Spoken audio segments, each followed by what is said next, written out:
Hi everyone, today I'm doing a rewatch of the television show Twin Peaks. I'm currently on to season 2, episode 28 called Miss Twin Peaks. This is actually episode 29 in the entire run if you count the pilot as the first episode. So it is the penultimate episode of the whole series, as well as being the 21st episode of the second season. And it was directed by Tim Hunter and written by Barry Pullman.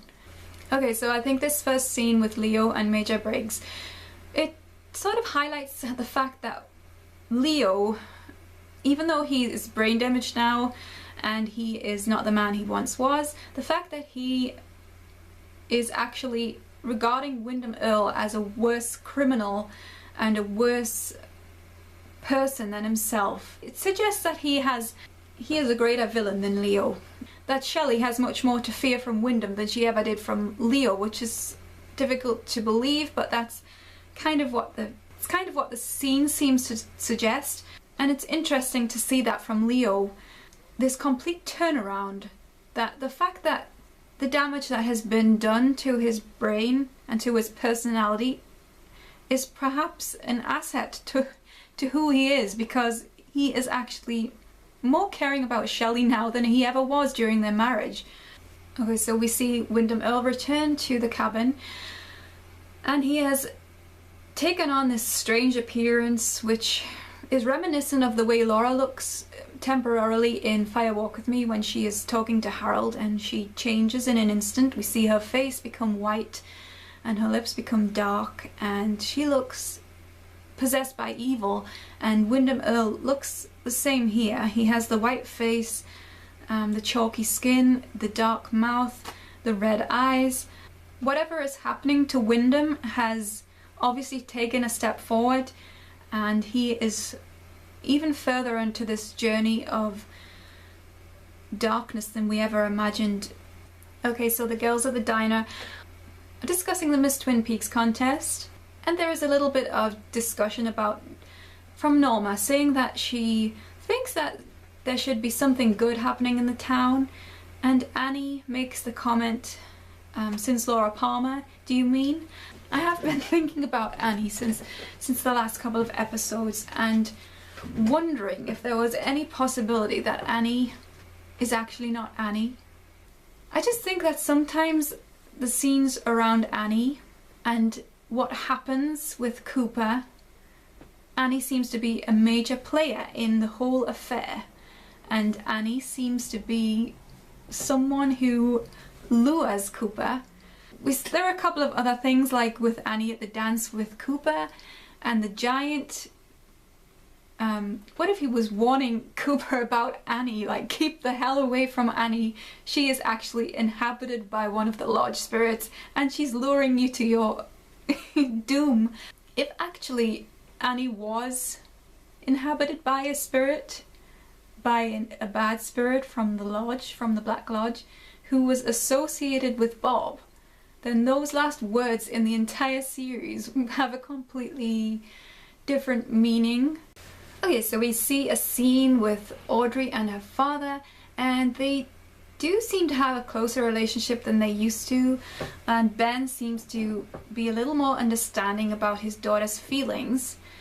Nevertheless, he's still angling to try and persuade her to enter the Miss Twin Peaks contest so he can use her to his own advantage, really.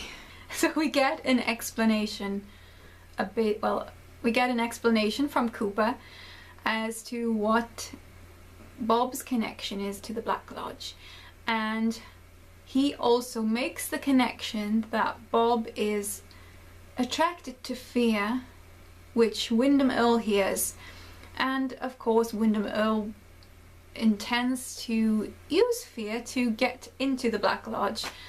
So Annie comes to Dale's room at the Great Northern.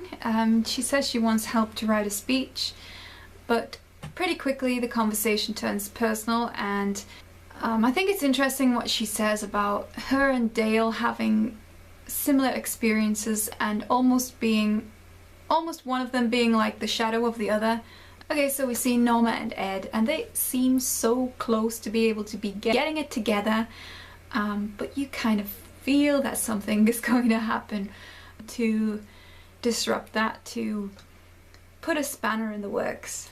So Major Briggs is found, and when he is questioned by Cooper about what has happened to him, he says a lot of things which sound like gibberish. I guess that maybe you could look a little further into some of the meaning behind what he says. Judy Garland, for instance. Judy. The mysterious Judy, referenced in Fire Walk with Me. Who knows? Who knows? It's just very strange. Okay, so the situation with Donna and her parents has come to a head. Donna has decided that she wants to know the truth at any cost, and she's making the point that she is an adult now and that she doesn't want to be treated like a child by her parents.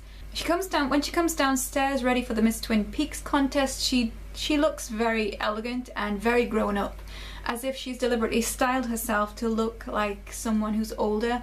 And I think that she's trying to make a point about that to her parents, to say, look, whatever secrets there were in my childhood can no longer exist. So with the help of Andy, which is quite surprising, Cooper learns a lot more about the location of the Black Lodge in time and space and what it means.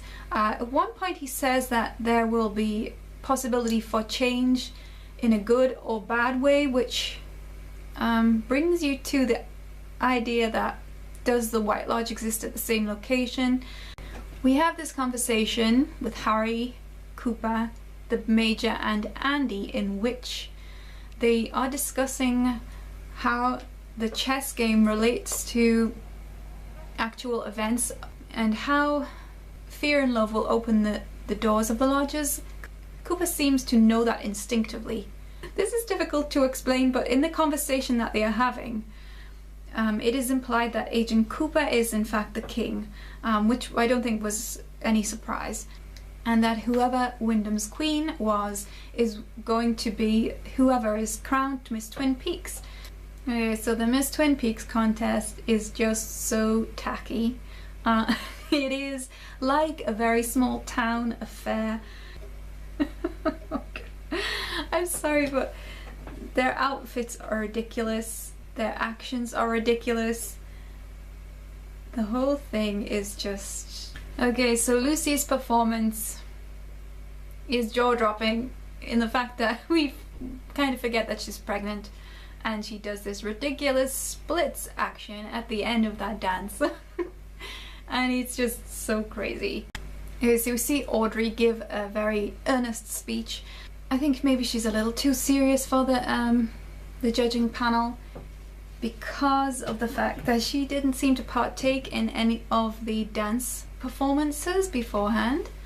Okay, so Donna finally finds out that Ben Horn is her father, and she is not happy about that, obviously. I think Ben, in this situation with Donna, is a little bit sympathetic towards her, and he treats her quite nicely, I think, in regards to trying to get her to back off for now and trying to get her to wait until they can go and talk about it in a more private location, but she doesn't want that. She is raging and she wants answers now.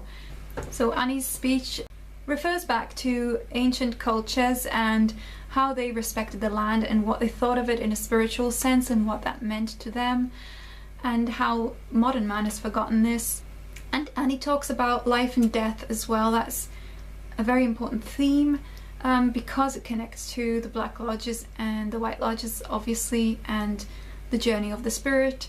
We get a satisfying conclusion to the Lucy, Andy, Dick situation, in which Lucy finally decides that she would like Andy to be the father of her child if he so wishes, regardless of who actually is responsible for fathering that child. And in a way that links to the Donna storyline as well, because at the end of the day, what does it really matter if Ben is Donna's father? When Doc Hayward has been such an exemplary father to her. Exemplary. Okay, I'm not going to talk about my Annie theory anymore, but the fact that she asked Dale to help her write the speech and he wrote that speech that she wins with is interesting to me, because basically Dale is writing his own story. I mean, he has written a scenario with the king and the queen. It's almost like inevitable that this was going to be his path. I think Annie's speech really taps into the mythology of the Twin Peaks universe. Okay, so Annie is kidnapped at the Miss Twin Peaks contest, and at the end of that episode, Andy approaches Cooper and says that he's figured out the etching, that it's a map. I think that was pretty obvious from the get-go that it was actually a map. But it took them a while to catch on. So we assume that Wyndham is going to use Annie's fear to enter the Black Lodge. Alternatively, if you want to think about the evil Annie theory, I guess you could say this game had never been Wyndham's in the first place and that it was always Bob's. I think it was nice to see Lana finally sort of have her comeuppance, if you like, by not winning the Miss Twin Peaks contest, because she has been so manipulative. Finally, that magic has worn off, and I think it establishes the fact that what makes a person or a woman especially attractive is not just a physical charm, a sexual charm, but it's actual intelligence and being able to speak well and to mean well and to be morally good, all of which Annie seems to possess. Okay, so I think it was a very good episode overall. A good episode that's leading towards a very dramatic finale, and a lot of the storylines are still wrapping up for different characters, so the Andy and Lucy storyline seems to have ended happily. Meanwhile, other characters seem to be heading towards a conclusion possibly in the next episode, such as Nadine and the Donna revelation about Ben Horn being her father. So that's it. Thank you for watching. If you'd like to leave a comment below about what you thought about this episode, you're welcome to do so, and you can also follow me on Twitter at TheLogSadie or visit my Facebook page at the same name. Next time I will be reviewing the final episode in season 2. So yeah, that's it, and goodbye.